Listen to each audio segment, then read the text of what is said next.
Hey everybody, it's Friday. It's Friday hockey time. It's NHL algorithm review. Boy, things look a little bit different if you've been watching the hockey videos.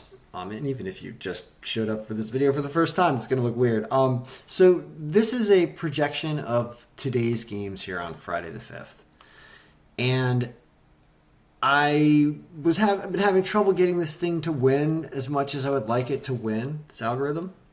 So yesterday I decided we would add the last 15 days streak of how well the team is playing. When it's a green number, that's good, and when it's a red number, that's bad. Like Arizona on a bad streak being 0 and everything, not having won. So that's a red number right there.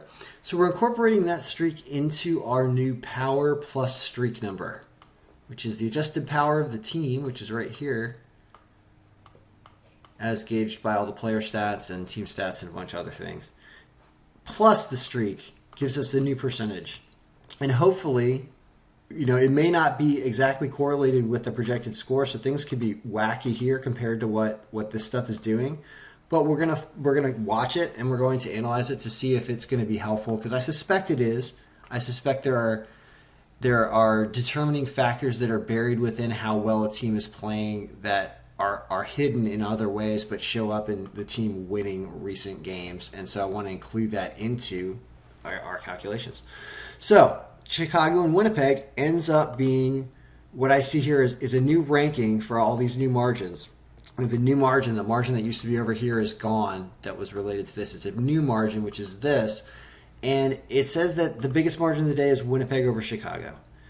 The power plus this number here of like the power plus the streak, which is the streak plus the power number, is 105, which looks really good for Winnipeg.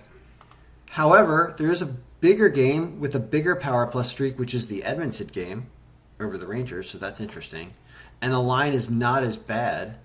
The margin is not as high because the Rangers are apparently our stronger team, but Edmonton is really rolling and playing well, and Koskinen playing well, although Shesterkin has a good goaltender rating, which is now over here.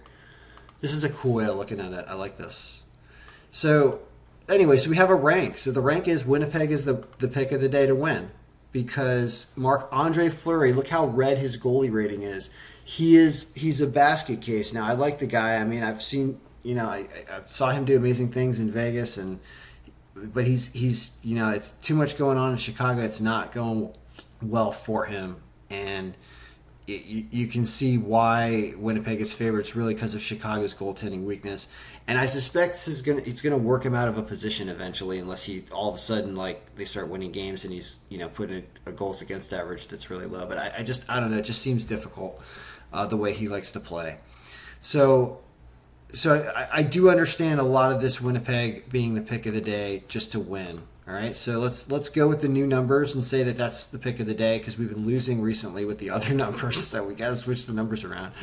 The Rangers and Edmonton is the number 3 pick. There's a number 2 pick that's better. Wait a minute, why is that? It's the Anaheim over Arizona, because Arizona hasn't won a game. Now, Vejmelka is good. I saw Vejmelka with my son. Literally, we were 30 yards away from the guy, watching him make saves and watching the cap. He was really good, yeah. So, and his goaltender rating is a 61, which has to be artificially deflated simply because he hasn't been able to get a win. But I have spoken to professional goaltenders and goaltenders that have studied and played the game their entire lives, and I've lived with them, and I still talk with them sometimes. And I can tell you that they... Like Marty. The kid's asking too many questions.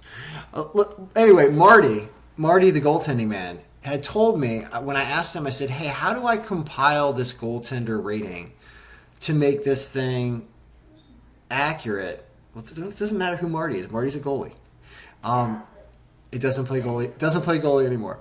Now, relax. All right. So listen to what I'm saying. I asked him, how do you compile the statistics that we have here to show and to represent a score for the goalie that's accurate and appropriate? I go, should I be looking at wins? Should I be looking at the goals against average? He goes, you know what? He goes, it's all over here. He goes, it's all save percentage.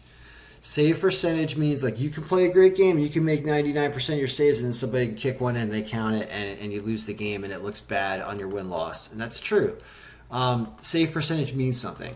Now, if we look at Kamelka's save percentage, by the way, Ville Husso's got weird stats because he actually has a shutout, and I can't have a 0 in this file or it breaks everything. Ville Husso breaks everything because he's got no goals against for all his games. He has 1 shutout. I need Ville Husso to play a game and get scored on. I need that to happen fast because it's driving my formulas crazy. Anyway, the point is, who's got the best save percentage? It is Ville Husso because he is unbeaten. But Reimer's up there next. And if you look at where's Kavelka on here? How do you say his name? Vavelka. Vavelka? Yeah. No, it begins with, but it begins with a K, doesn't it? Where is he? Hold on. He is at a 9.22. So, is he that awesome? He's good. Not, I mean, anything above, yeah, when you start getting up into the 9.2s and above, it's good. And with the amount of shots he takes, I feel like his .922 is worth more because he's just getting attacked. They're taking penalties. Like, he's got save attempts. He's got 214 saves on. Super annoyed by his name all the time because whenever we go to the games, oh yeah, the announcer's like, "Saved by Vavelka, saved by Vavelka, saved by Vavelka." yeah, I'm looking at it. I see the V now. Vamelka. Vavelka, Karel Vavelka. That's how the announcer said it. Vavel. So V-E-J is a vel sound then. Yeah. All right. I don't know where he's Vavelka. All right. Vavelka's are. Hey, announcers are. Vavelka, if you're watching this video, where are you from? We can look that up. All right. Never mind, Vavelka. We're back. We're back. We're coming back here. Point is he's a goalie that certainly deserves a win with as well as he can play. Will Anaheim give them that win? The answer is Anaheim has a strong adjusted power. Gibson can be scored on sometimes, but not a ton. But they're playing well, I guess. Not that well. I don't know. They have some artificially inflated offense. Maybe that's the recipe for Arizona actually getting a win.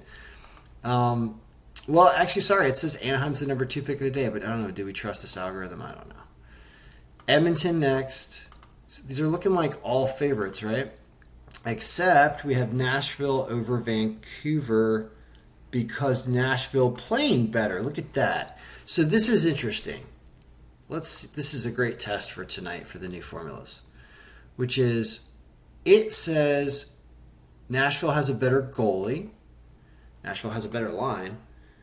The power is really almost a toss-up. It's a 6% margin. It's really close. It has Vancouver slightly, but the point projections favor Nashville, which is independent, and the margin favors Nashville when you add in the streak, and they're playing better.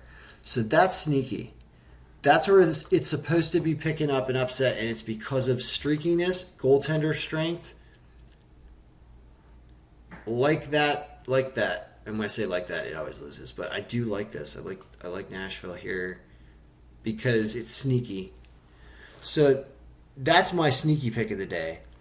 This game will be fun to watch because I'm rooting for Arizona to win a game. But it says, actually, when you saw comparisons between Arizona and other teams like Washington and Carolina, it was like 6-0, 7-0. Here it's only 4.4 to 0.8. Arizona is going to get a win eventually. It's kind of fun to bet them until they get there. So this disagrees with the algorithm in every sense, but I'm going to take it. I can't. Never mind. I can't bet. No, I'm going to do fantasy today. And yeah, we're in North Carolina, so we're going to do fantasy today. What else do you have? New Jersey and LA. Almost even game by adjusted power.